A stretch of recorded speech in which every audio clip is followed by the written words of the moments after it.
Hi guys, good afternoon everyone. My name is Ankit Khaw. Welcome back to my channel. Today we are going to cover one important topic that has disrupted global trade basically.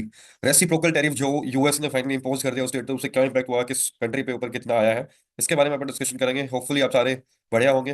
And sorry कि मैं काफी late हो गया। अब मेरे को पता है बहुत सारे इंपॉर्टेंट टॉपिक्स जो है बीच में आए हैं जिनके ऊपर वीडियोस बन सकती थी, but let's connect this is ये प्रैक्टिकल वर्ल्ड से भी रिलेटेड है, ये यूपीएससी से भी रिलेटेड है, ट्रेड से भी रिलेटेड है, सारे एक्सपोर्ट हाउसेस से भी रिलेटेड है। सो लेट्स स्टार्ट कि रेसिप्रोकल टैरिफ में हुआ क्या है, फाइनली यूएस ने क्या स्टार्ट किया। तो यूएस ने जो मिस्टर ट्रम्प है उन्होंने अपना फाइनली रेसिप्रोकल टैरिफ पे करते हुए 50% जो उनके ऊपर लगाते हैं, उनके जो कंट्रीज उनके ऊपर लगाती है उसका 50% तो उन्होंने मैंडेट कर दिया है हर जगह उस पे। तो रेसिप्रोकल टैरिफ की एडजस्टेड परसेंटेज जो है वो बांग्लादेश के लिए 37% कर दिया है, चाइना के लिए 34%, यूरोपियन यूनियन के लिए 20%, इंडिया का 27, इंडोनेशिया का 32 है, मलेशिया का 24 है, पाकिस्तान 30 है, साउथ कोरिया 26 है, श्रीलंका 44 है, थाईलैंड 37। अगर सब में देखोगे तो इंडिया का काफी सही है, ये बाद में करेक्ट होकर 26 हो चुका है।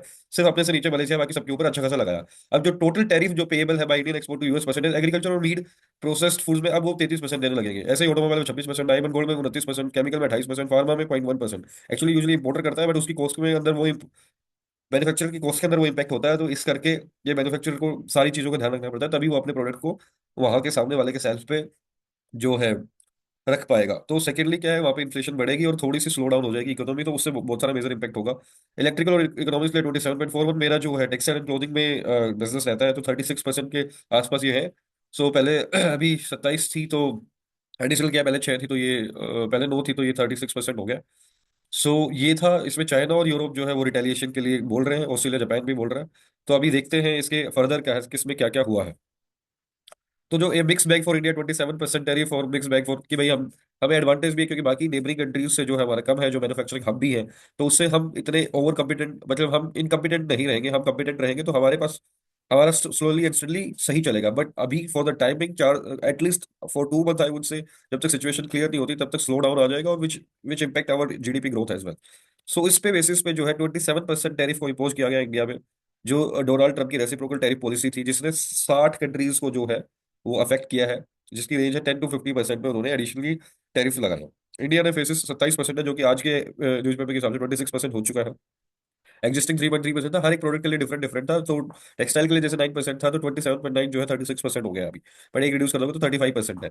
फार्मा को एग्जाम ही रखा है, फार्मा में इतना कुछ किया नहीं है ट्रम्प ने। ग्लोबल ट्रेड कंसर्न होगी क्योंकि यूरोपियन यूनियन है, चाइना है, जापान है, ऑस्ट्रेलिया, वो रिटेलिएट करेंगे और उसके ऊपर फिर टैरिफ लगाएंगे। फिर या तो ट्रेड होना बंद होगा या फिर चीजों की महंगी होगी तो खरीदी ही नहीं जाएगी, खरीदी नहीं जाएगी तो बिजनेस चलेगी नहीं, ना जॉब चलेगी, ना कुछ होगा।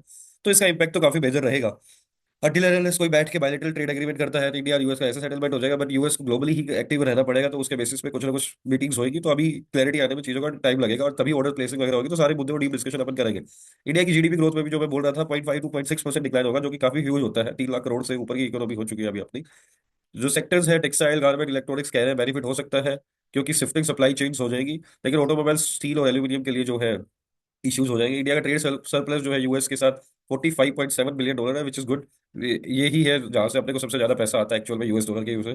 तो इंडिया के लिए तो काफी इंपॉर्टेंट चीज है ये। तो अभी एक्सपोर्टर जो है गवर्नमेंट के पास जा रहे हैं कि या तो हमें आप रिलैक्सेशन दे दो या फिर यूएस को जो है बात करो, बायलेटरल एग्रीमेंट करो या कुछ भी करो। तो इसलिए चीजें थोड़ी सी अनक्लियर रहेगी। तो अप्रैल का मंथ ऐसे ही जाएगा और स्टॉक मार्केट का क्या इन्फ्लुएंस हुआ है वो अपन डिस्कशन करेंगे अभी।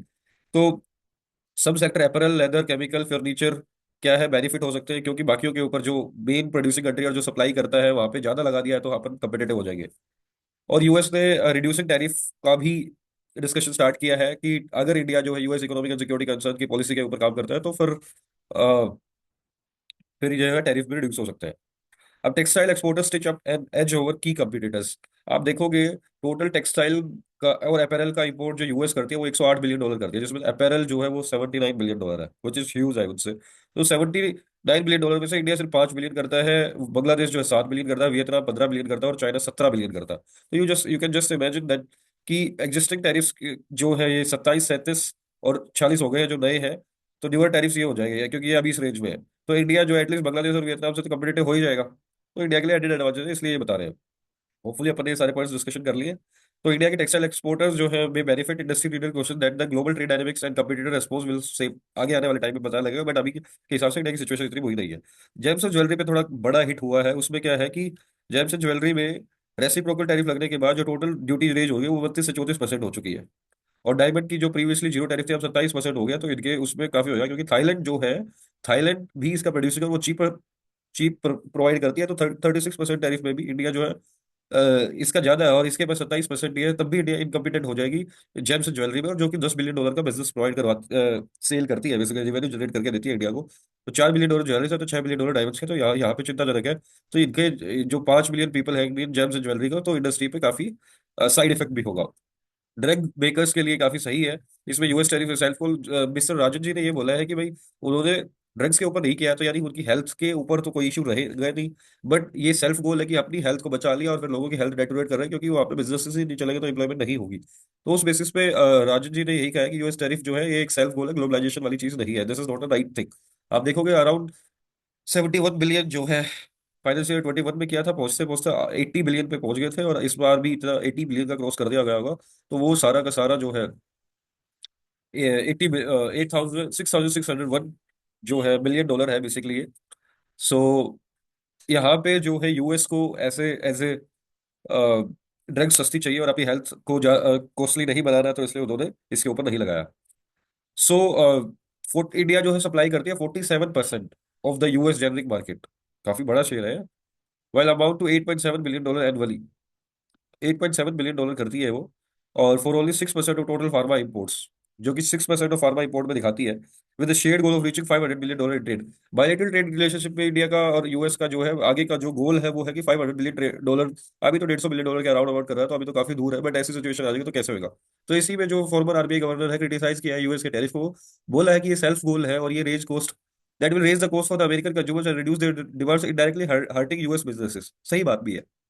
इंडिया का जो ड्रग एक्सपोर्ट है currently face US tariff ranging from 0 to 7.5, whereas Thailand other competitor mostly have minimal tariffs. तो ये थी। अब आज की न्यूज पे फिर बीजिंग तो बीजिंग है, बीजिंग ने तो फिर अपना काम स्टार्ट कर दिया। चाइना ने बोला कि भाई वो एक्सपोर्ट जो है रेयर अर्थ मेटल्स का काफी कंट्रोल मैनर में करेगा यूएस में, या करेगा ही नहीं। उसके बाद 11 एंटिटीज को तो अनरिलायबल एंटिटी लिस्ट में डाल दिया, यानी ब्लैक लिस्ट के अंदर डाल दिया। Nations from Canada to China have readied retaliation in a mounting trade war. Japan one of US, Japan ने तो यही बोल दिया कि नेशनल क्राइसिस हो गया भाई, तब हमें संभालो। और अब क्या है कि ऐसी सिचुएशन में उनको ड्यूटी पे करनी पड़ेगी आगे, उनको ड्यूटी पे करनी पड़ेगी यूएस के बायर्स को। तो वो अब डायरेक्टली वो रिटेल प्राइस पॉइंट को तो ये एकदम से चेंज नहीं कर सकते। अगर उन्होंने महंगा खरीद लिया तो उनके प्रॉफिट मार्जिन कम हो गए, लेकिन रिटेल प्राइस पॉइंट को महंगा रख दिया तो बिकेगा नहीं, तो फिर क्या फायदा, उनको डिस्काउंट में तो बेचना ही पड़ेगा फॉर द टाइम भी। तो उस इश्यूज के बेसिस पे जो है स्टिल चीजें भी अनक्लियर रहेगी। बट हाँ, इन्होंने यूएस बायर्स से स्टार्ट कर दिया है कि हमें डिस्काउंट दो। Inflows of new orders from the world's biggest economy have come to a standstill. Apparel exporters have received requests for 20 to 25% concession from buyer, but वो कर नहीं सकते। The US has 20% share of India's engineering exports at around $20 billion. क्यों? क्योंकि इतना margin ही नहीं होता। तो बीजिंग ने रिटेलिएट किया, चाइना ने 34% का काउंटर टैरिफ लगा दिया यूएस के गुड्स के ऊपर, escalating the trade war. Trump administration this move has taken fears of global recession, market instability, retaliated action. China has restricted exports of rare earth material, ये कर दिया उन्होंने, अनरिलायबल आइडेंटिटी है। यूएस ने earlier ही raise किया थे Canada, China और other nations to consider further retaliation. Japan के पीएम जो है Shigeru Ishiba called the situation a national crisis. European Union is divided on its response, with France advocating negotiation while some European nations support counter measures. Market fears of tit for tat trade war have caused the stock market turmoil, और US का सबसे ज्यादा hit हुआ, $2.5 trillion जो है वो vanish हो गया। नेगोशिएशन लेवरेज और लॉन्ग टर्म स्ट्रेटेजी को अपनाना पड़ेगा। US tariffs are meant for negotiation strategy, वो यूएस करता है, वो अपन डिस्कशन कर चुके हैं पहले की वीडियोस में। यूएस बायर जो है 20 से 25% का डिस्काउंट मांग रहे हैं। New orders from the US जो है वो रुक गए हैं, जिसमें इंडिया का export like engineering good, steel, aluminium और अपैरल जो है इम्पैक्ट होएगा। जो कि इंजीनियरिंग एक्सपोर्ट का $20 बिलियन का है, 5 बिलियन, अगर 25% डिस्काउंट दे देंगे तो $5 बिलियन का लॉस हो जाएगा, तो एक्सपोर्टर जो है इतना एब्जॉर्ब नहीं कर सकते कॉस्ट। तो अभी वेट एंड वॉच की सिचुएशन में है बायर्स भी। उसके बाद इंडिया का अगर आप देखोगे तो 10 लाख करोड़ वाइप ऑफ हो गए, क्योंकि होना ही भी था। 76,295 से 75,364 में क्लोज हुआ, 1.22% गिर गया, 930%। जर्मनी में 5%, एस्टिक 4.89%, फ्रांस में 4.5, एफटीएससी यूके 4.1, सिंगापुर 3%, निकी 2.8%। आज जो क्लैरिफिकेशन बता रहा था कि 26% हो गया है। So the place displace by the Trump is 26% tariff है, 27% नहीं है। Full reciprocal rate for India would be 52%। India का जो current average tariff rate is approximately 17%। India trade surplus जो है $45 बिलियन का है, ये पर डिस्कशन कर ही चुके हैं। Correction applies to over dozen for including Bosnia, Botswana, Cameroon and Myanmar. 10% duty जो है base line, April 5 plus additionally country specific tariff to reach 26%। तो ये अपन सारे डिस्कशन है। तो यूएस ने क्लैरिफाई किया कर दिया है 27 के 26 है। उसके बाद करेक्शन इसमें कर दिया है। बेस लाइन जो है कम से कम 10% ड्यूटी तो सारे प्रोडक्ट्स पर लगेगी। These tariff adds to existing US duties and a 1% difference is considered insignificant for the exporter. US suggests that India can negotiate non-reciprocal trade arrangements to avoid higher tariff। वो कर लेगा discussion. India current average tariff rate जो है वो 17%, while trade weighted average is 12%, making Trump's 52% claim misleading। US is India's largest export market with 45 billion. तो यहाँ पर discussion कर सके कि इंडिया पैसा कमाता है। तो ये थी इंपॉर्टेंट अपडेट। होपफुली आपको समझ आया होगा कि यूएस ने किस प्रोडक्ट के ऊपर कितना 10% टैरिफ परसेंटेज अप्लाई किया है इंडिया में, क्या क्या सेक्टर्स इम्पेक्टेड है, जैम है, ज्वेलरी है, इंजीनियरिंग गुड्स है। बेनिफिट्स जो है इलेक्ट्रॉनिक्स को भी मिलेगा, अपैरल को भी मिलेगा, बाकी सारी चीज़ों को, ड्रग्स को बेनिफिट मिलेगा, स्टील एल्यूमिनियम को बेनिफिट नहीं मिलेगा। नेबरिंग कंट्रीज के नेबरिंग कंट्रीज की सिचुएशन के हिसाब से इंडिया की सिचुएशन कैसी है, अभी ग्लोबल मार्केट में डिसरप्शन कैसा है, क्या कैसे हुआ है, स्टॉक मार्केट में कितना वाइप आउट हुआ है, चाइना ने कैसे रिटेलिएट किया है।